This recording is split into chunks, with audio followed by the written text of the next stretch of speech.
And this is the knowing that I'm talking about, because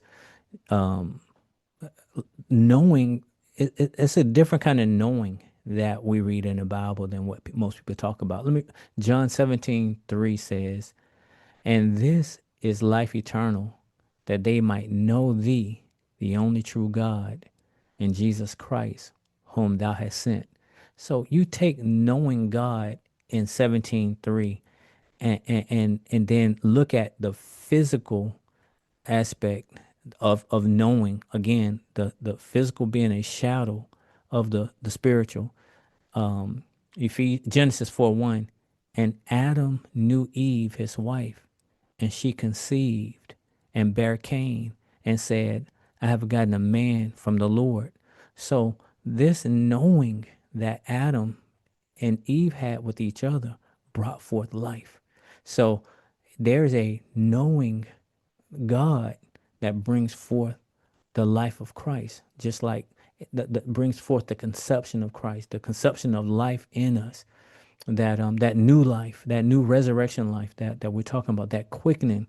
It comes from knowing God. So, for an egg to be fertile, an egg must be fertilized before it can produce life.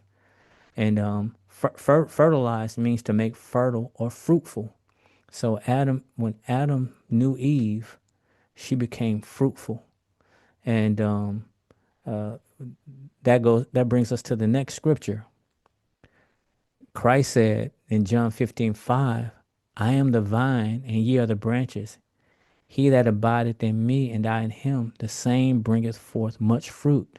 For without me, you can do nothing." So here it is again, knowing Christ, this intimacy with God brings fruitfulness, and so uh, that's why, and that's why, again, learning His ways, really, like Brother Jack, like you were saying, surrendering and letting your guards down to God, and just humbling yourself and saying, Lord, here I am, you know, I'm yours, take me, I'm not resisting your verdicts or anything you said, Lord. You're my God. I trust you. I'm yours, And Marcy, what you were talking about, knowing the word, that the proximity, intimacy takes proximity. You got to spend time in his word, and let his word inside you. And then you become fruitful.